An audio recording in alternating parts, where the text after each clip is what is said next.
తెలంగాణ రాజకీయాల్లో సంచలన పరిణామం చోటు చేసుకుంది. బీఆర్ఎస్ ఎమ్మెల్సీ కల్వకుంట్ల కవిత రాసిన ఓ లేఖ ఇప్పుడు హాట్ టాపిక్గా మారింది. ఏకంగా పార్టీ అధినేత తన తండ్రి అయినటువంటి కేసీఆర్కే కవిత లేఖని సంధించారు. పార్టీలోని పరిస్థితులను వివరించేటువంటి ప్రయత్నం చేశారు కవిత. ఓవైపు పాజిటివ్ అంశాలనే ప్రస్తావిస్తూనే మరోవైపు లోపాలను కూడా సూటిగా ఎత్తి చూపారు. ఇందుకు సంబంధించినటువంటి ఒక లేఖ బయటికి రావడంతో అసలు బీఆర్ఎస్ లో ఏం జరుగుతుంది, కుటుంబ విభేదాలు తారస్థాయికి చేరాయా, మరేమైనా పరిణామాలు చోటు చేసుకుంటున్నాయనేటువంటి అంశాలు ప్రస్తుతం తెరపైకి వస్తున్నాయి. అసలు కవిత లేఖలో ఏముంది, కవిత ఈ లేఖలో ఏం రాసిందంటే, మై డియర్ డాడీ అంటూ ఎమ్మెల్సీ కవిత 6 పేజీల లేఖ రాసినట్టయితే కనబడుతుంది.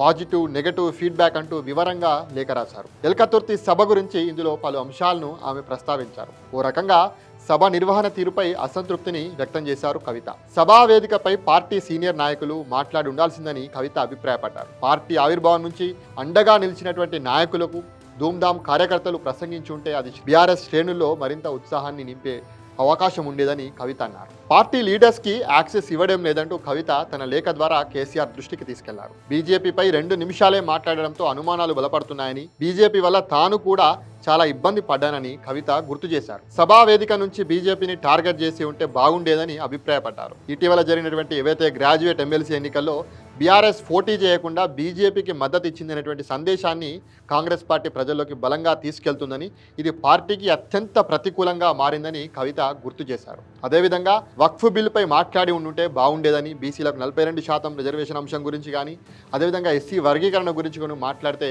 బాగుండేదని కవిత అభిప్రాయపడ్డారు.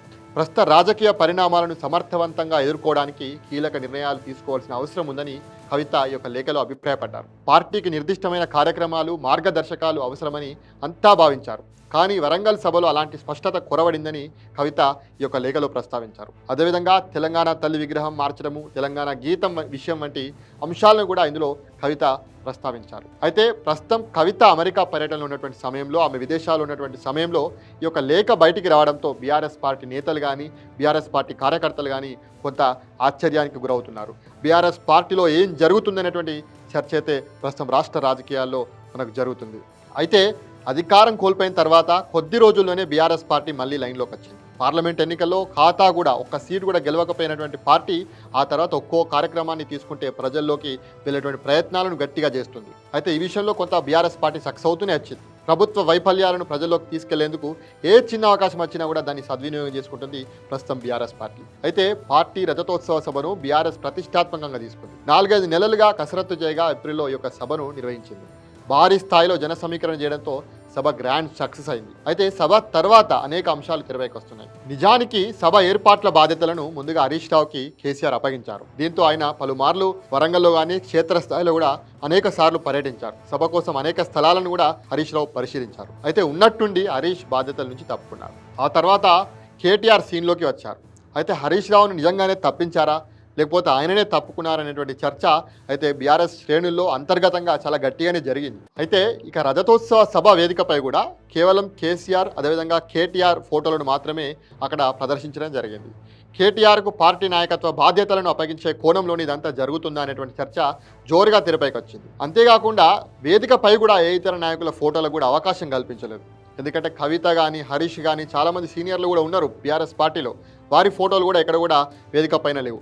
అంతేకాకుండా ఏదైతే పార్టీ వేదికపై కేవలం కేసీఆర్ మాత్రమే మాట్లాడారు, ఏ ఒక్క నాయకుడు కూడా హరీష్ రావు కానీ, కేటీఆర్ కానీ, అదేవిధంగా కవితకు కానీ, ఇంకా చాలామంది సీనియర్ నాయకులు కూడా అక్కడ మాట్లాడేటువంటి అవకాశం సభ పైన ఇవ్వలేదు.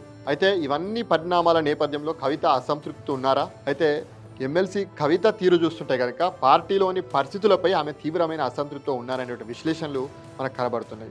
ఎందుకంటే ఇటీవల ఆమె చేసినటువంటి కొన్ని వ్యాఖ్యలు ఇందుకు బలం చేకూరుస్తాయని చెప్పవచ్చు. ఎందుకంటే పార్టీ నుంచి తనను సైడ్ చేస్తున్నారనేటువంటి భావన ఆమెలో బలంగా స్పష్టంగా కనిపిస్తుంది. పార్టీలో తన ప్రియారిటీని తగ్గించే పరిణామాలు కనిపిస్తున్నాయనే భావనలో కవిత ఉన్నట్టు తెలుస్తున్నటువంటి నేపథ్యంలో ఆమె సొంతంగా పలు కార్యక్రమాలను కూడా చేపడుతున్నట్టు, అదేవిధంగా కొన్ని జిల్లాలకు కూడా ఆమె సొంతంగా పర్యటనలు చేస్తున్నటువంటి విషయాలైతే మనకి ఈ మధ్య కాలంలో మనం చూస్తున్నాం. ఇవన్నీ సంఘటనల నేపథ్యంలో కవిత యొక్క నెక్స్ట్ స్టెప్ ఏంటి? ఎందుకంటే కేసీఆర్కు ఏకంగా లేఖ రాసినటువంటి కవిత రాబో రోజుల్లో ఎటువంటి స్టెప్ తీసుకోబోతుందనే చర్చ అందరిలో కూడా ఉంది. కాబట్టి కవిత తీరుపై రాజకీయ వర్గాల్లోనే కాదు, సొంత పార్టీ బీఆర్ఎస్ పార్టీలో చర్చ జరుగుతుంది. పార్టీ పగ్గాల విషయంలోనే ఇదంతా జరుగుతుందా అన్న డిస్కషన్ కూడా తెరపైకి వస్తుంది.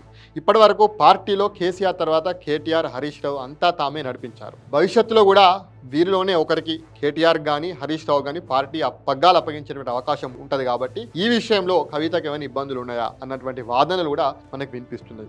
ఇదిలా ఉంటే కవిత కొత్త పార్టీ పెట్టేటువంటి ఆలోచనలో ఉన్నారనేటువంటి ఊహాగానాలు అయితే ప్రస్తుతం తెరపైకి వస్తున్నాయి. ఈ కోణంలోనే ఆమె ఇదంతా చేస్తున్నారు, ఇటువంటి లేఖలు సంధిస్తున్నారనేటువంటి వాదన కూడా మనకు వినిపిస్తుంది.